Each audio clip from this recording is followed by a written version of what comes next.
is it that sometimes we feel trapped in a treadmill? You seem to run and run and run and run all the time. You're doing different things, you're doing a lot of things, but somehow you feel like you're not advancing. And other times, we feel like we're flowing, like things are happening, like we're achieving great results. Why? Both happen in the same 24 hours of the day. Zig Ziglar used to say, lack of direction and not lack of time is the problem. Lack of direction and not lack of time is the problem. So when people say they don't have time, or when we say, I don't have time, I'm so busy, I can't even breathe. What does that really mean? What it really means is that I don't have a focus. I don't have clear priorities. That is the real problem.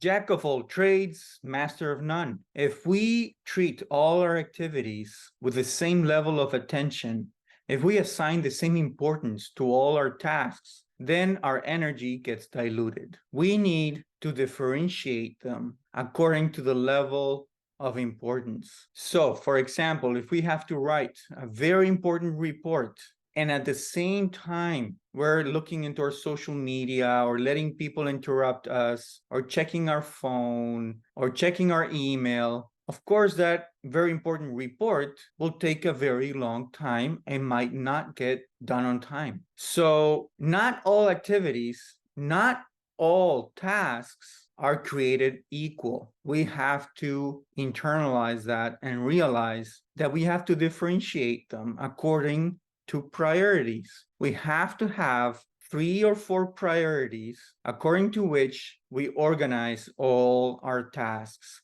And that's the foundation of time management.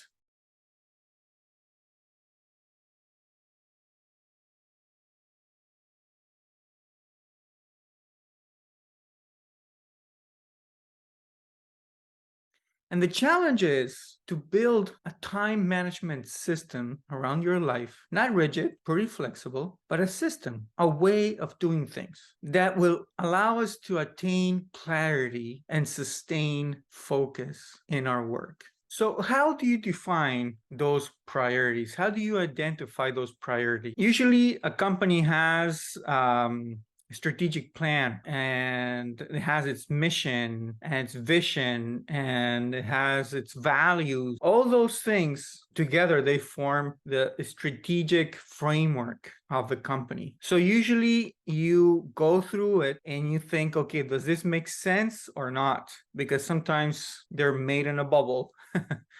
But you have to go through it. It's important that you're consistent with the direction, the strategic direction of the company, and your priorities are connected to that. They're somehow contributing significantly to that, to the strategy of the company. I also suggest that before you make your final decision, that you go around and talk with people in your organization, employees, customers, board members. Try to talk with people, and have a good, rigorous reading of the reality of the organization, the reality. The more you understand reality and the patterns behind it, then it's easier. It becomes evident where you have to go. When people don't know where to go, what direction to take, many times, if not always, but many times, it's because they don't understand their reality. They don't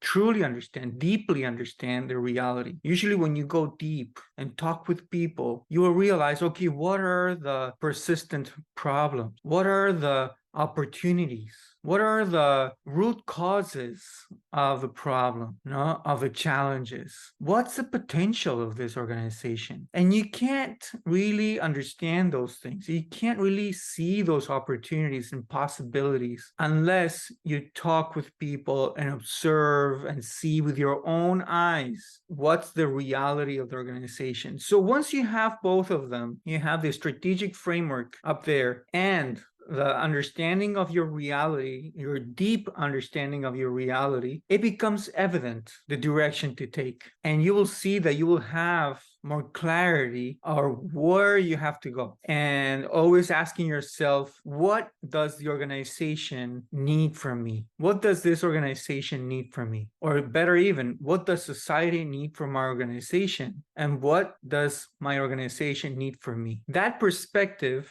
gives you a more holistic or more systemic approach. It gives you a very precise, it's like you know where you are. And based on that, you define your priorities for the year or longer term. But ideally is that you define priorities for this year.